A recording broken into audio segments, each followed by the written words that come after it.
지나온 세월을 돌아볼 때 고통스러웠던 시간들이 있으시죠. 별로 생각하고 싶지 않은 그런 기억들.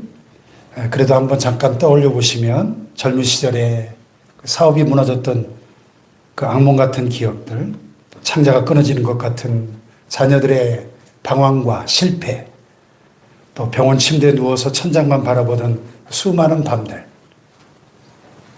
배우자와의 갈등으로 지쳐 쓰러질 것 같았던 그런 시절들, 어떤 분이 직장에서 부당하게 밀려났던 그 쓰라린 기억들이 지금도 가슴 한구석에 응어리로 남아 있을 것입니다.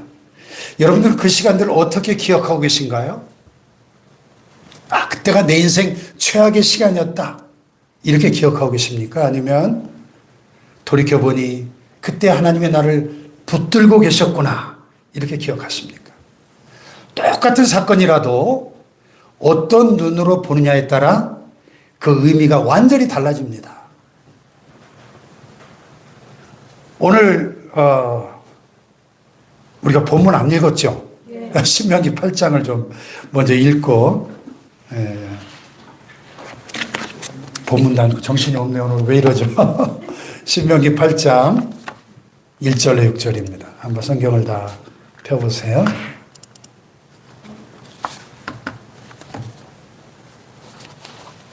신명기 8장 1절 6절. 내가 오늘 명하는 모든 명령을 너희는 지켜 행하라. 그리하면 너희가 살고 번성하고 여호와께서 너희 조상들에게 맹세하신 땅에 들어가서 그것을 차지하리라.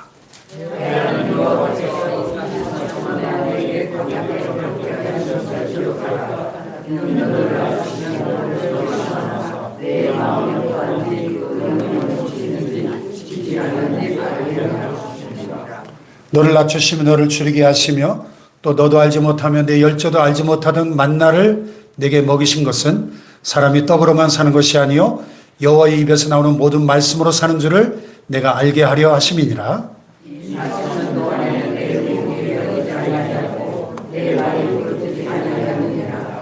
너는 사람이 그 아들을 징계함 같이 내 하나님 여호와께서 너를 징계하시는 줄 마음에 생각하고,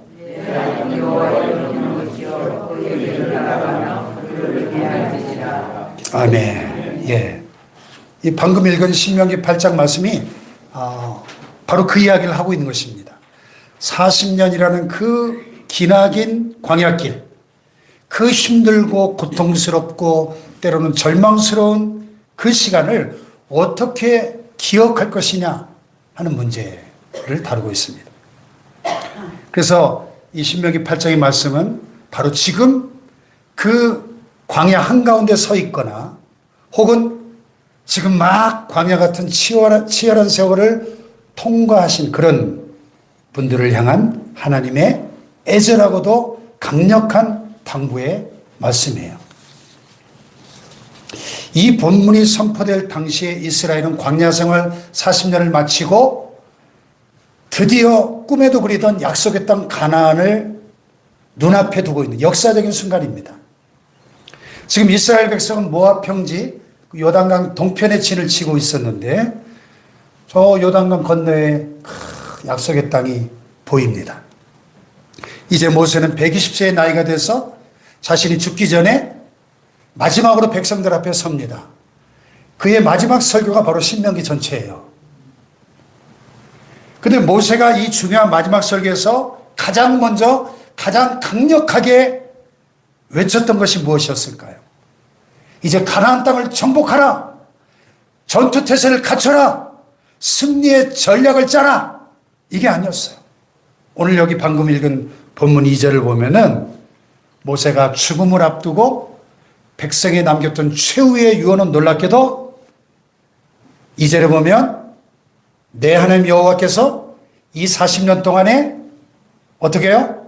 내게 광야길을 걷게 하신 것을 기억하라는 거예요. 광야길을 기억하라. 아마 이스라엘 백성들은 그 지긋지긋했던 40년 모래바람과 배고픔의 기억을 머릿속에서 그냥 깨끗하게 싹싹 지워버리고 싶었을 겁니다. 근데 하나님은 모세를 통해서 단호하게 내 하나님 여호와께서 이 40년 동안에 내게 광야길을 걷게 하신 것을 기억하라는 거예요. 기억하라. 다 같이 기억하라. 기억하라. 기억하라가 히브리어로요, 자카르라고 하는 단어인데, 이건 단순히 뭐 옛날 사진첩 들춰보면서 아 그때 참 고생 많았지 추억하라는 그런 의미가 아니고, 과거의 그 고난 속에 담긴 하나님의 은혜를 지금 이 순간 내 삶으로 강하게 끌어당겨서 나의 오늘과 내일을 살아갈 영적 원동력으로 삼으라 하는 아주 역동적인 명령입니다. 아멘. 아멘. 그토록 고통스러웠던 40년 그 광야의 길을 잊지 말고 똑똑히 기억하라고 말씀하신 이유가 뭘까요? 이유가. 오늘 아침에 이 본문 말씀을 통해서 왜 하나님께서 저와 여러분의 삶 속에 그 아프고 쓰라린 광야를 허락하셨는지, 그 깊은 하나님의 속내를 한번 살펴보려고 합니다. 그래서 우리가 인생의 후반전을 허무함과 아쉬움으로 끝내는 것이 아니고 참된 은혜와 소망과 평안으로 아름답게 채워가기를 주님의 이름으로 축원합니다. 아멘.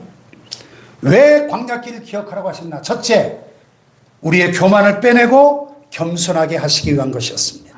아멘. 여기 2절을 다시 보면은 내 하나님 여호와께서 이 40년 동안에 내게 광야길을 걷게 하신 것을 기억하라. 이는 너를 낮추시며 너를 시험하사 내 마음이 어떠한지 그 명령을 지키는지 지키지 않는지 알려 하심이라 그랬어요. 아멘. 아멘. 여기서 핵심 단어는 너를 낮추시며 하는 것입니다. 다 같이 너를 낮추시며 너를 낮추시며. 히브리어로 아나라는 단어예요. 아나라는 단어를 아나 낮추신다. 그 원어 사전에 보면요, 고통을 주어 철저히 복종하게 만든다 이런 뜻이 있어요. 겸손하게 만든다, 굴복시킨다, 고난을 준다 이런 의미예요. 이 단어가 참 의미심장한 것은 하나님이 이스라엘을 낮추신 것이 단순히 벌을 주신 것이 아니라 의도적인 교육적 행위였다는 사실이에요. 교육적 행위. 아멘. 아멘. 아멘. 여러분 한번 생각해 보세요. 이스라엘 백성들이 출애굽하기 전에 신분이 뭐였어요? 노예였잖아. 400년 동안 노예들이었어요. 노예들. 그 잔인한 바로왕의 압제 밑에서 평생을 채찍질 당하면서 강제 노역에 시달리며 벽돌을 굽던 비참한 노예들이었습니다. 너무 오랜 세월 노예로 지내다 보니 그들 뼛속 깊은 곳에 노예 근성이 자리를 잡고 있었고요. 노예 근성. 자기 힘으로 뭔가를 해보려는 인간적인 고집과 또 조금만 잘 되면 목이 빳빳해지는 교만과 이런 것들이 가득했다는 거죠. 그래서 하나님께서 10가지 재앙으로 애굽 전역을 심판하시고 하룻밤에 그들을 해방시키시고 출애굽하게 하시고 또 홍해 바다를 가르시고 또 뒤쫓아오던 그 바로왕의 군대를 바다에 수장시키시고 그들을 건져내셨을 때 이스라엘이 어떻게 반응했죠? 이야, 우리가 해냈다. 우리가 이 애굽을 이겼다. 우리 이제 천하무적이다. 환호했죠. 물론 하나님께 감사했죠. 그들이 홍해 바닷가에 서가지고 감격스럽게 여호와 하나님을 찬송했습니다. 그런데 인간이라는 존재가 참 묘합니다. 홍해를 건넌 지 불과 사흘 만에 수르광야를 지나면서 마실 물이 없다고 원망하고 마라라는 곳에 이르러서 물이 있긴 있는데 써서 못 먹겠다고 원망하고, 아니 홍해 바다가 갈라지고 그 놀라운 기적을 경험한 지 불과 사흘 만에 원망이 폭발한 거예요. 그래서 작심삼일이란 말이 나왔나 봐요. 이것이 우리의 민낯 아닌가요? 엄청난 은혜를 받고 나서도 우리가 작은 어려움과 불편이 오면은 금세 원망이 터져 나오죠. 왜 그럴까요? 우리 안에 교만이 있기 때문에요. 교만이. 나는 이 정도는 받을 자격이 있어. 이런 자기 중심성이 있기 때문입니다. 하나님이 이걸 너무 잘 아셨어요. 그래서 광야를 허락하신 겁니다. 광야 40년 그 여정 가운데 이스라엘이 경험한 결핍이 한두 가지가 아니었죠. 마실 물이 없고 먹을 것도 없고 맹독을 가진 독사들이 불뱀들이 버글버글하고 곳곳에서 원수들이 공격을 해오고 한낮에는 섭씨 40도를 웃도는 살인적인 불볕더위에 밤에는 영하까지 내려가는 혹한의 추위에 또 가도 끝이 없는 그 광활한 사막에서 방향을 잡을 수 없는 그 막막함과 여러분 그 광야에서 이스라엘이 뼈저리게 배운 한 가지가 뭘까요? 나는 아무것도 아니구나. 나는 아무것도 할 수 없구나. 하나님 없이는 단 하루도 살 수 없구나 하는 것입니다. 아멘. 이것이 낮추심의 목적이에요. 우리를 무너뜨리려고 하는 것이 아니라 제대로 세우시려는 겁니다. 오카는 목사님께서 93년에 로마서 강해 시리즈 설교를 하시면서 고난이 주는 유익 이런 제목의 설교에서 이렇게 말씀하셨어요.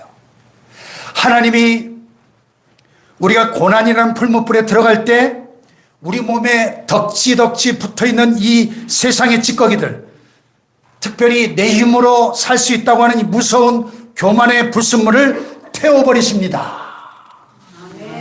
내 힘으로 살 수 있다고 하는 교만의 불순물, 고난의 풀무불 속에서, 용광로 속에서 다 태워버리신다는 거예요. 참 정확한 통찰이시죠? 미국 달라스신학교 총장을 지내셨고 탁월한 강의 설교자이신 찰스 쉰돌 목사님도 99년에 모세의 생애에 대해 설교하면서 이렇게 예리한 지적을 하셨어요. 하나님은 애굽에서 이스라엘을 빼내는데 하룻밤이면 충분했지만 이스라엘의 마음속에서 애굽을 빼내는 데는 광야 40년이 필요했다. 참 멋진 통찰이시죠. 우리의 지나온 인생을 돌아보세요. 왜 내 뜻대로 안 되는 일이 그렇게 많았을까요?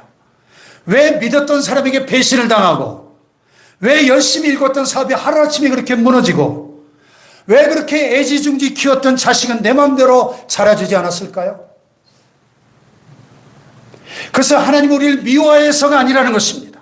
내 힘과 내 지혜와 내 돈과 내 경험을 의지했던 그 알량한 교만을 빼내시고 내 인생의 주어가 내가 아니라 하나님이시라는 사실을 뼈저리게 가르쳐 주시기 위한 것이었습니다. 아멘. 할렐루야. 아멘. 나이가 들수록 몸이 예전 같지 않고 여기저기 아파오는 것조차도 사실은 은혜입니다. 아멘. 우리의 육신이 약해질수록 우리는 철저히 십자가만 의지하는 겸손한 영혼으로 빚어지고 있기 때문입니다. 아멘. 할렐루야. 아멘. 그냥 말로만 하니까 더 은혜스러운 것 같은데요. 이제 말로만 해도 부흥에 못 들어가는 것 같습니다. 세계적인 조각가 미켈란젤로가 다비드상을 완성했을 때, 사람들이 그냥 감탄하면서, 다비드상 그 벌거벗은 소년 다윗상 아시죠? 네.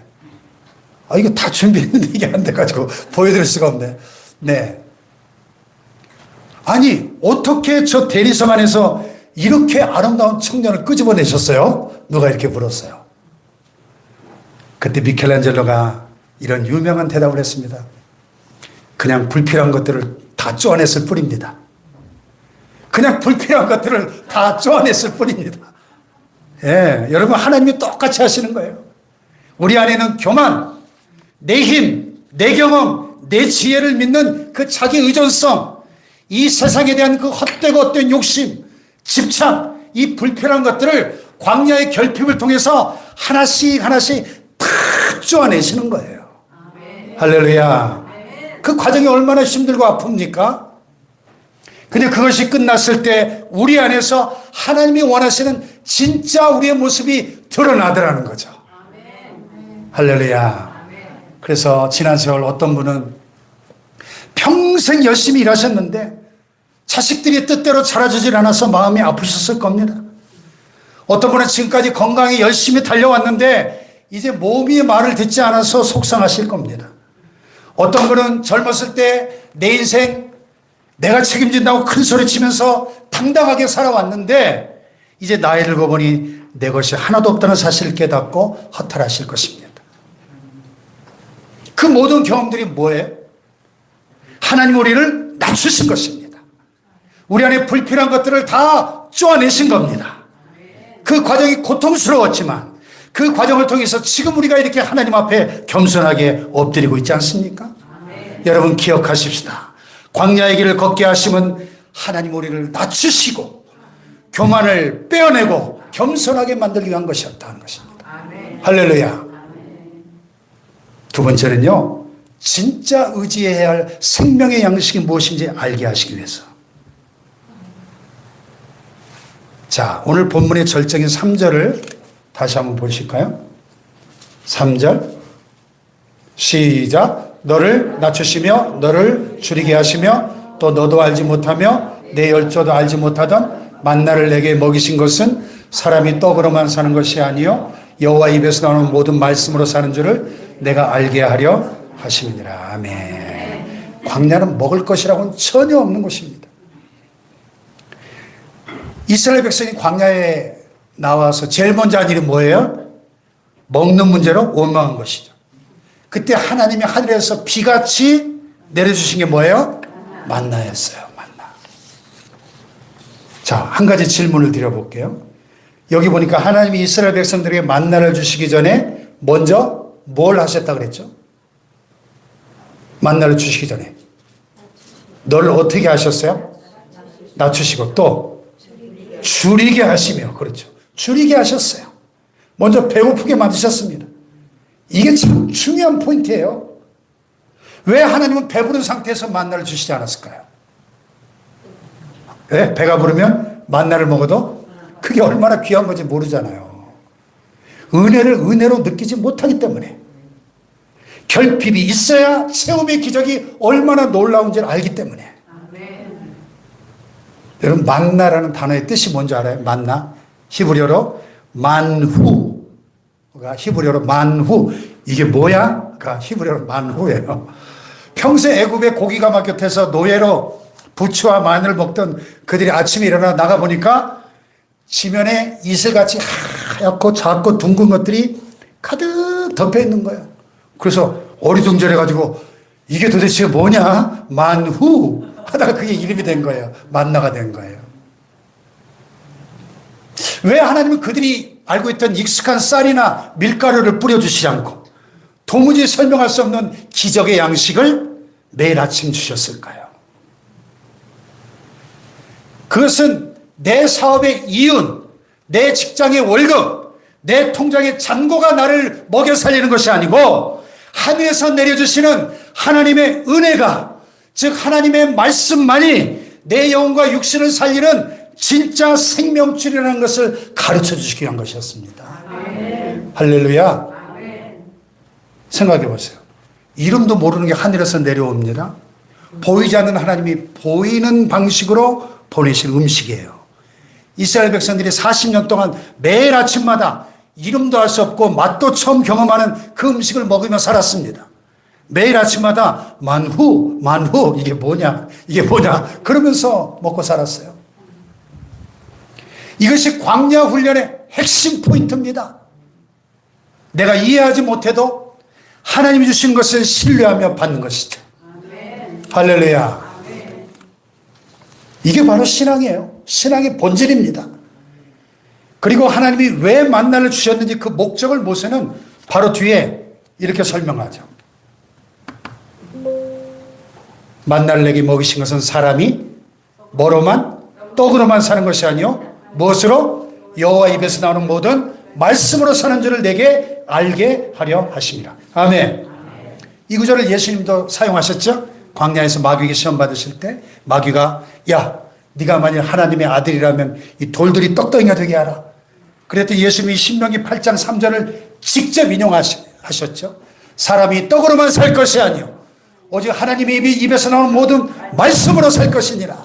할렐루야. 사람이 떡으로만 사는 것이 아니다. 이 말씀 무엇을 의미할까요? 물질의 풍요가 삶의 본질이 아니다 하는 것입니다. 아멘. 인간의 눈에 보이는 것, 먹을 수 있는 것, 손에 잡히는 것만으로 진정으로 살 수 없다는 겁니다. 인간의 영혼은 하나님의 말씀이라는 양식을 먹어야만 진정으로 살 수 있다는 거죠. 말씀의 양식. 할렐루야. 지난 20세기 최고의 강해 설교자로 명망이 높으신 영국의 마틴 로이드 존스 목사님, 원래 의사이셨는데, 의사 출신의 목사님이 되셨는데, 이번에 마태복음 강해에서 이렇게 말씀하셨어요. 하나님의 말씀 없이 물질만 추구하며 사는 것은 빵은 먹지 않고 껍데기만 먹는 것과 같다. 겉보기에는 먹는 것 같지만 실제로는 굶어 죽고 있다. 그랬어요. 여기 아주 기가 막힌 히브리어의 워드플레이, 언어 유희를 하나 말씀드리겠습니다. 광야가 히브리어로 미드바르라는 단어. 다 같이 미드바르. 그런데 이 미드바르라는 단어는 말씀하다는 다바르라는 동사에서 파생됐어요. 다시 말해서 히브리인들의 개념 속의 광야, 미드바르란 뭐냐? 아무것도 없는 버려진 곳이 아니라 세상의 잡음이 끊어지고 오직 하나님의 말씀이 다바르가 들려오는 장소다. 그런 뜻이에요. 아멘. 할렐루야. 아멘. 세상의 소음이 끊어지고 하나님의 말씀이 들려오는 장소가 광야라는 거예요. 아멘. 그래서 마틴 로이드 존스 목사님은 또 그의 명저 영적 침체라는 설교집에서 현대인들의 우울함과 불안의 원인을 이렇게 진단하고 계십니다. 우리의 불행은 대부분 우리가 우리에게 말씀하시는 하나님의 음성을 듣기보다 우리 자신이 스스로에게 짓거리는 부정적 소리에 귀를 기울이기 때문에 발생합니다. 그래서 하나님의 음성에 귀를 기울이지 않고 자기가 자기에게 짓거리는, 우리 여러분 살면서 혼잣말 할 때 있죠. 쭈글쭈글 속으로 나와 끊임없이 우리는 대화하면서 살잖아요. 그 부정적인 소리에 자꾸 귀를 기울인다는 거예요.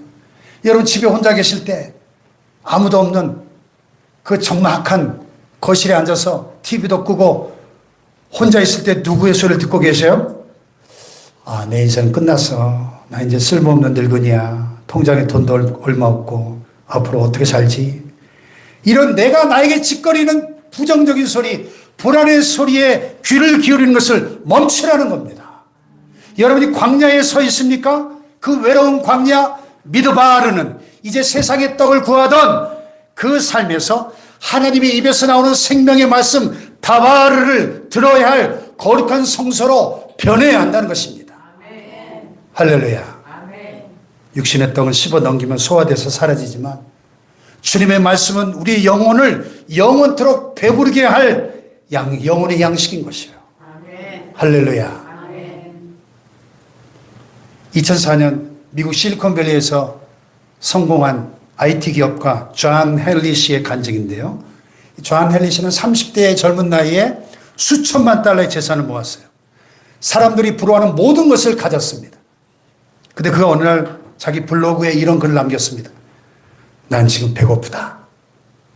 냉장고 가득 음식이 있는데 나는 배고프다. 이 배고픔이 무엇인지 모르겠다. 그리고 몇 달 후에 모든 것을 처분하고 아프리카 빈민촌으로 자원봉사를 떠났고 그곳에서 처음으로 하나님을 만났다고 고백하고 있습니다. 물질의 풍요로 채워지지 않는 그 배고픔, 그것이 바로 영적 굶주림이죠. 영적 굶주림. 하나님이 허락하신 광야입니다. 그리고 그 광야에서 하나님이 만나를 내려주십니다. 그 만나가 바로 여호와의 말씀인 것이죠. 마지막 세 번째 이유는요, 아버지가 아들을 징계하는 것과 같은 완벽한 보호와 사랑을 깨닫게 하시기 위한 거예요. 자, 오늘 본문 4절을 다시 한번 보시면요. 4절 다 같이 읽어볼까요? 시작. 이 40년 동안에 내 의복이 헤어지지 아니하였고 내 발이 부르트지 아니하였느니라. 아멘. 참 아름다운 말씀이에요. 40년 동안이나 광야를 걸었는데 옷이 헤어지지 않았다는 거예요. 신발이 닳지 않았다는 거예요. 여러분 옷장에 40년째 입고 있는 옷 있으신가요? 신발장에 40년째 신고 있는 신발이 있어요? 저는 있었어요. 결혼식 때 입었던 예복이 하도 좋아가지고 30년 넘게 입은 적이 있어요. 양복을. 대단하죠? 예. 35년 전에 결혼 예복을 맞출 때 저 동양백화점 가가지고 그 당시에 50만 원짜리를 샀는데 최고급 양복, 예복이니까 평소에 계속 입으려고 좋은 걸 샀어요. 결혼식이 끝났는데도 너무 좋아가지고 계속 입다 보니까 30년을 입어도 안 떨어지는 거 옷이. 그래서 30년 넘게 입다가 우리 집사람이 제발 좀 버리라 그래가지고 버린 적이 있는데요. 어쨌든 여러분 이게 지금 뭘 의미하는 거죠? 하나님께서 기적적으로 그들을 보존하셨다는, 기적적으로. 아멘. 먹을 것도 없는 광야에서 만나를 내려주셨고 끝도 없이 걸어가야 하는 그 광야길에서 그들의 몸이 상하지 않도록 기적적으로 지켜주셨다는 겁니다. 할렐루야. 여러분 지나온 삶을 한번 돌아보세요. 수많은 위기들이 있었는데 어떻게 여기까지 오셨죠? 수많은 질병의 고통들이 있었는데 어떻게 지금까지 살아계시죠? 수많은 경제적 위기가 있었는데 어떻게 가정이 무너지지 않고 이렇게 건재하죠? 하나님이 지켜주셨기 때문인 줄 믿습니다. 여러분의 의복이 헤어지지 않도록, 여러분의 발이 부르트지 않도록 하나님이 보호해 주셨다는 것입니다. 그것을 기억해야 됩니다. 옥하는 목사님께서 생전에 그러셨어요. 은혜를 잊어버리는 것이 불신앙의 시작이다. 은혜를 잊어버리는 거 불신앙의 시작이라는 거예요. 기억하는 것이 신앙입니다. 하나님께서 우리를 먹이셨다는 것을 기억하는 것이 불평과 원망을 이기는 힘인 것입니다. 할렐루야. 자, 여기 5절 6절 이제 오늘 본문의 마지막 절정이에요. 5절 6절 시작.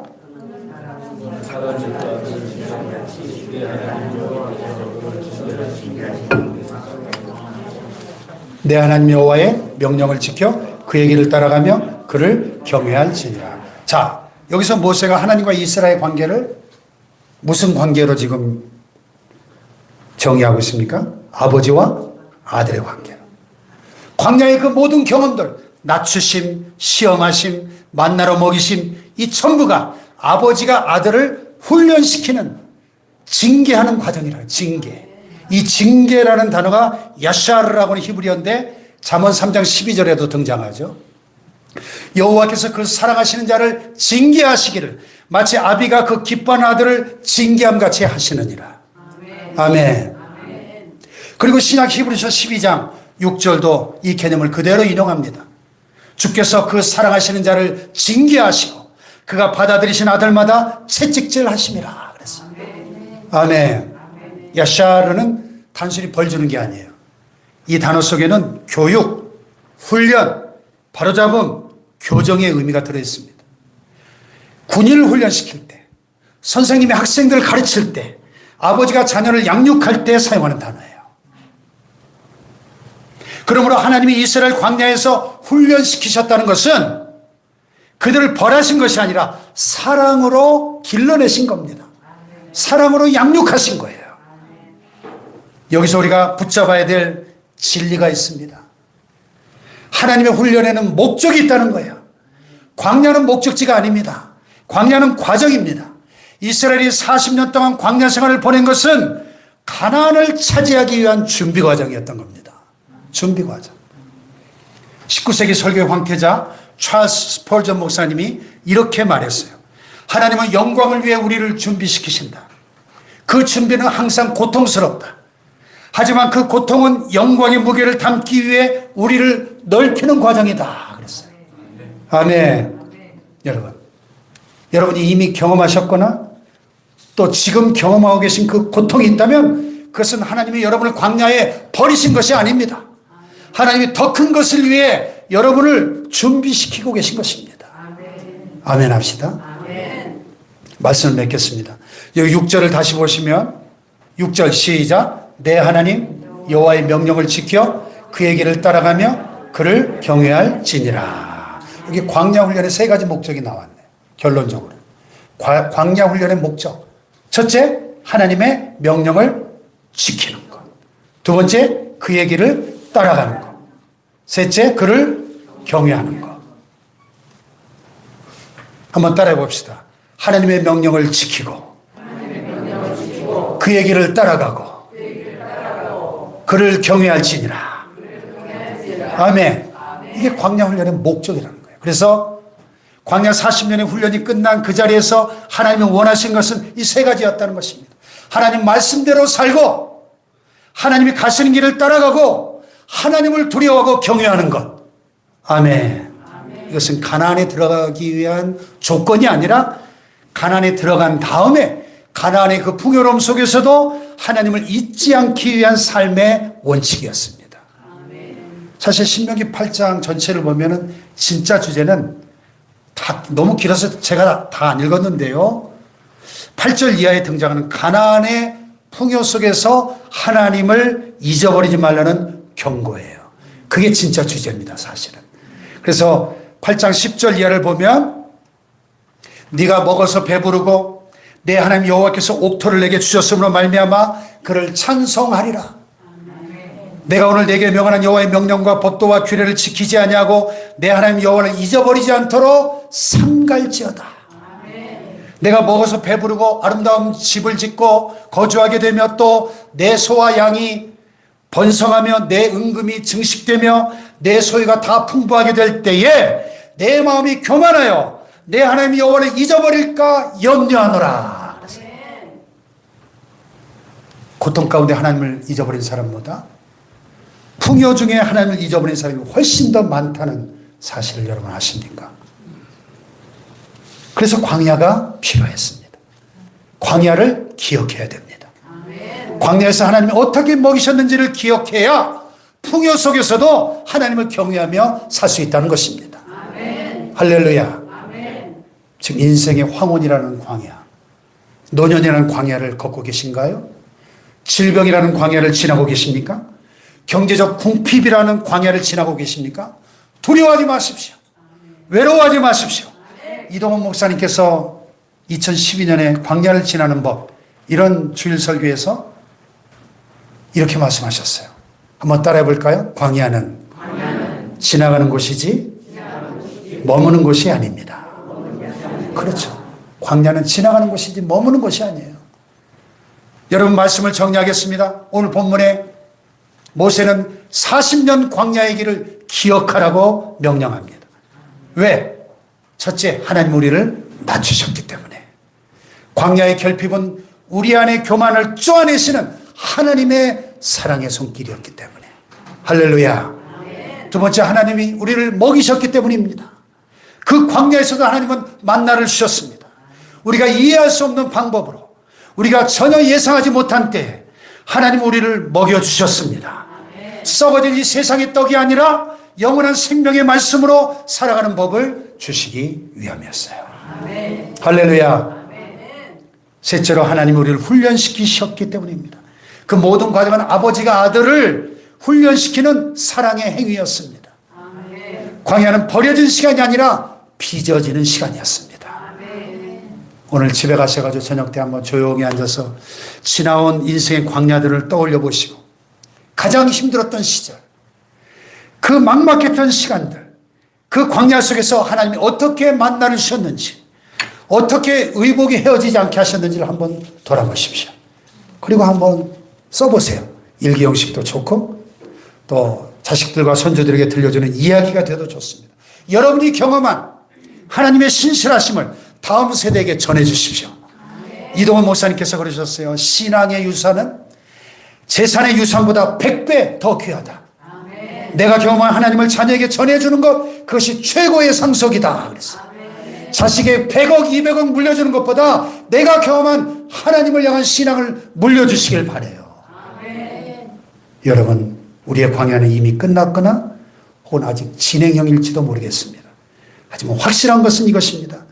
하나님이 함께 하시는 한 광야는 결코 낭비된 시간이 아닙니다. 그 광야는 우리를 가나안으로 데려가기 위한 준비의 시간인 것입니다. 그 가나안 너머에 뭐가 있어요? 영원한 가나안, 천국이 기다리고 있죠. 우리가 이 땅의 광야를 지나는 것은 영원한 가나안을 향해 가는 여정인 것입니다.